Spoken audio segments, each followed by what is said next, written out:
Irmãos, Paz do Senhor. Mais uma vez estamos juntos para a gente começar esse trabalho que o Senhor confiou nas mãos da gente. Eu queria começar com uma palavra de oração. Senhor, muito obrigado. Obrigado porque o Senhor tem nos ajudado. O Senhor tem suprido cada uma de nossas necessidades. O Senhor tem estado conosco nesse momento difícil que a gente passa. E a gente sabe que o Senhor não tem nos abandonado, o Senhor tem nos guardado e nos livrado. Eu também neste momento eu quero abençoar meus irmãos que estão aí do outro lado. E também eu creio que eles estão confiando no Senhor e esperando no Senhor. Quero abençoar cada família que está aí agora, seus filhos. Quero abençoar o trabalho que eles também vêm exercendo. Eu creio, Pai, que tudo que nós estamos passando tem um propósito.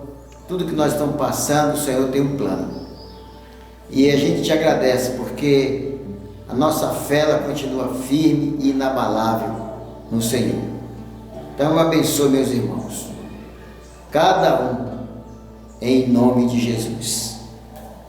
Amém.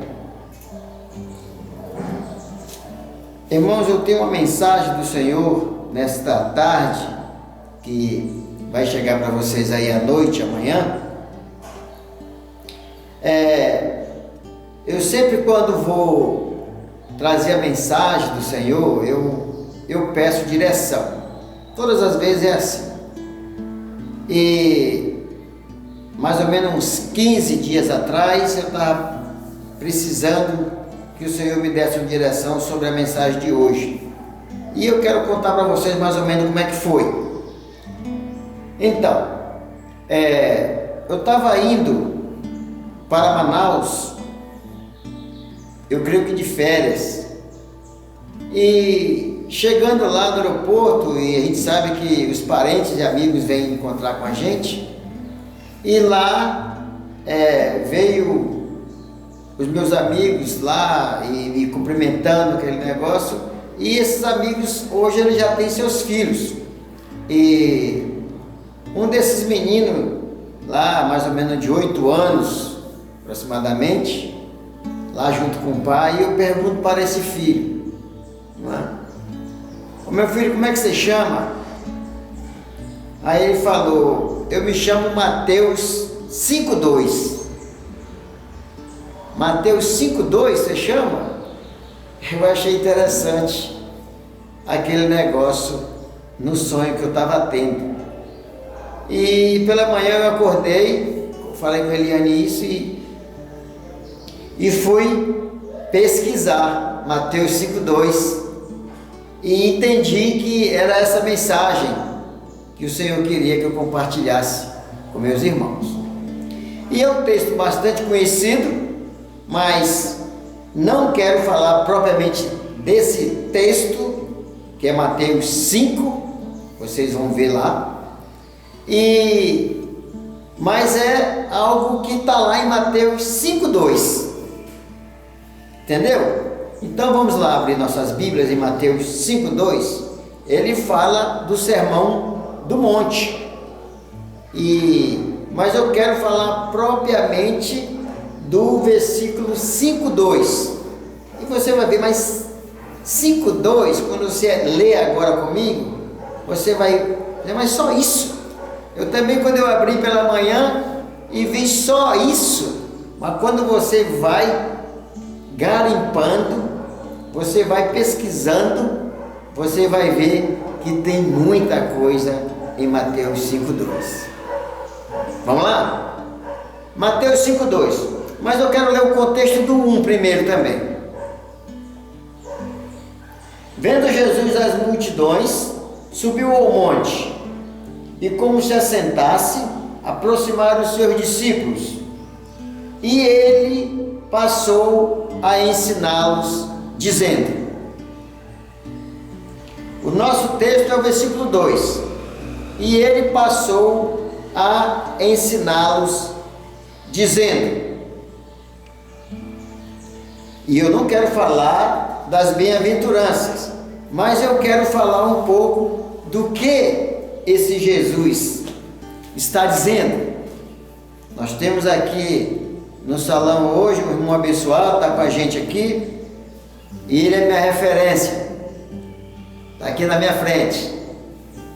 Muito bem, vamos lá. Mateus 5,2: e ele passou a ensinar, dizendo.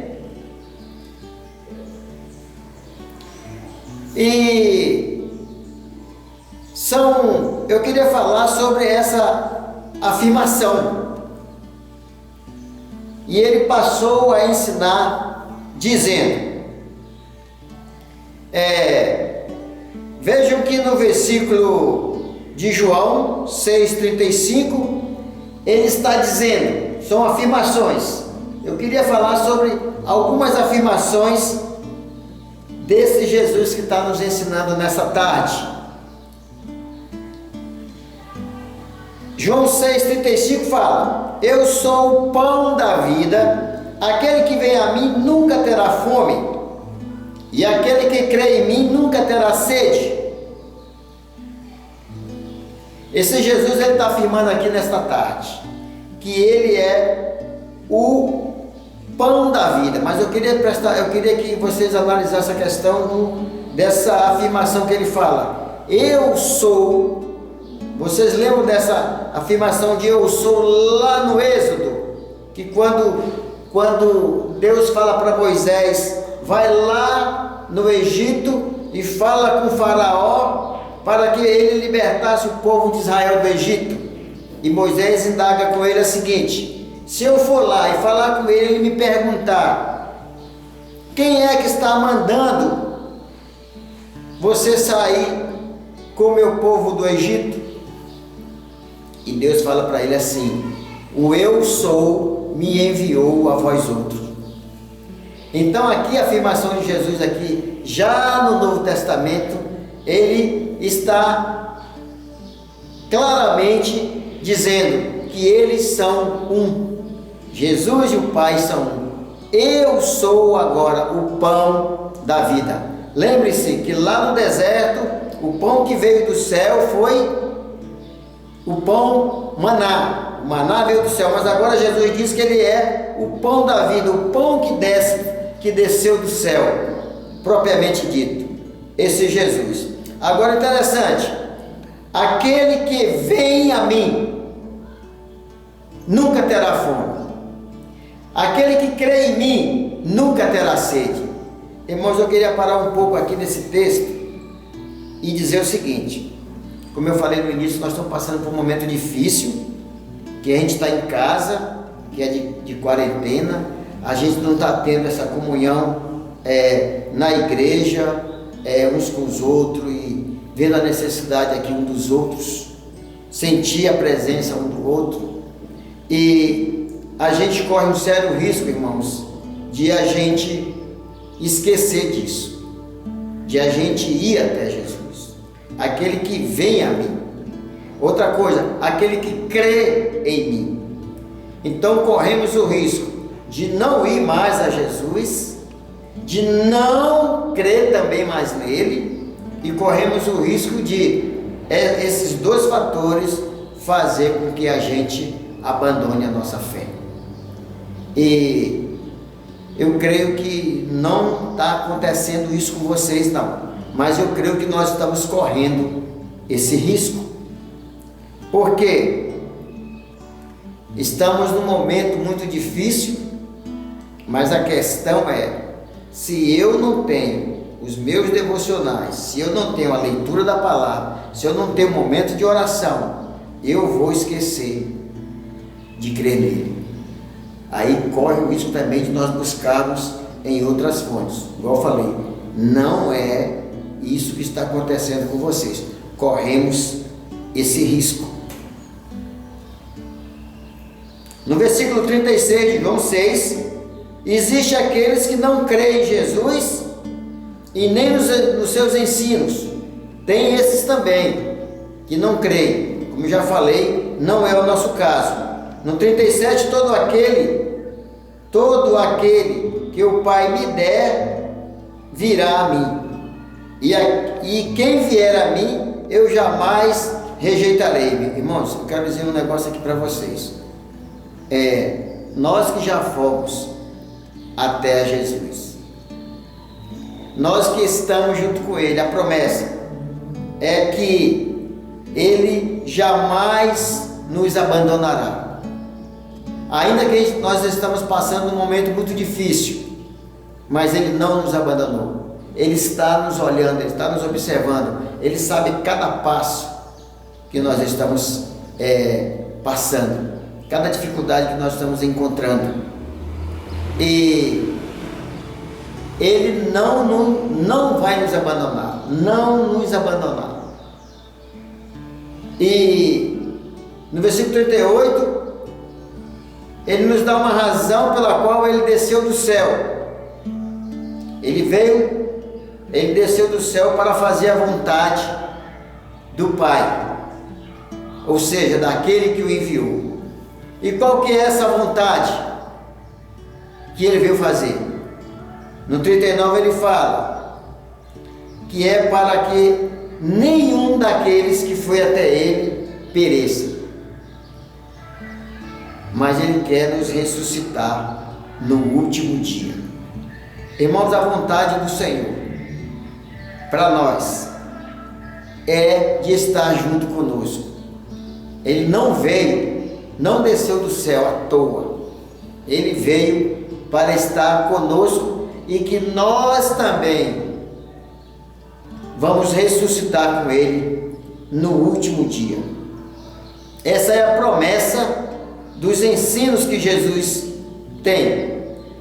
Essa é a promessa que Ele trouxe para nós. E eu queria só fazer mais algumas afirmações aqui desse ensino dele. Eu sou o pão vivo. Ele também declarou isso em João 6:51. Eu vou só citar alguns aqui, mas você vai na sua casa, depois que acabar esse momento aqui com a gente, você vai, senta aí um pouquinho e vai abrindo e vai vendo que promessas são essas que Ele está fazendo para mim, para você, hoje à noite. Amém? A outra promessa Ele fala: eu sou a luz do mundo. Você vai ver lá em João 8:12. A outra promessa: eu sou lá de cima, eu não sou deste mundo. João 8:23. E a outra promessa: eu sou a porta das ovelhas. João 10:7.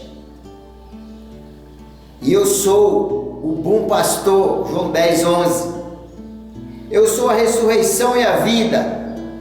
João 11:25. Eu sou o caminho, a verdade e a vida. João 14:6. Esse vocês sabem demais. E para finalizar, Ele disse: eu sou a videira verdadeira e nós somos seus ramos. Irmãos, são promessas muito fortes que esse Jesus está nos dando, com o único objetivo de que Ele desceu do céu para que nós estejamos junto com Ele. Então não tem motivo pelo qual nós fracassarmos na nossa fé. Não há motivo pelo qual nós abandonarmos o Senhor por causa de alguma situação que está acontecendo.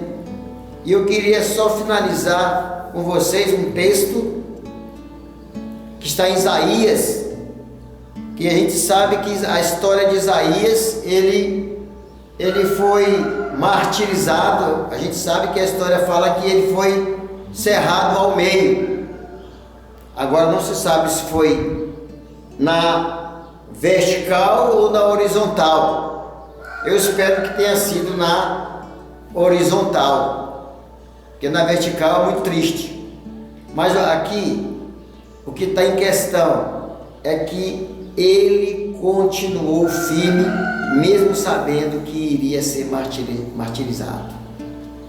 Então a gente tem que entender o seguinte, meus amados, que não é uma pandemia dessa que vai fazer com que a gente vai abalar a nossa fé. A gente tem que estar firme no propósito, e nós seremos firmes quando a gente estiver entendendo que o que nós aprendemos foi o que o Senhor nos ensinou. Não foi de qualquer um, não foi qualquer coisa, foi a palavra do Senhor que nos ensinou. E que Deus abençoe os meus amados irmãos. Eu quero encerrar com uma oração. Pai, obrigado pela palavra que o Senhor nos deu. Obrigado pela palavra que o Senhor revelou a nós. E como eu já falei, o que o Senhor nos deixou, o que o Senhor nos ensinou, é a tua palavra, para que nós obedecemos. Pois não temos outro caminho a seguir, não temos outro lugar a ir, a não ser o Senhor.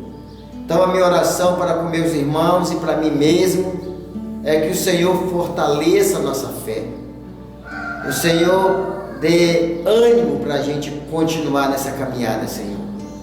Fica conosco, abençoando-nos, guardando-nos e protegendo-nos como o Senhor vem fazendo.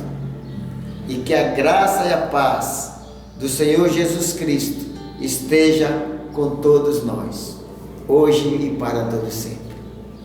Amém. E um bom final de semana.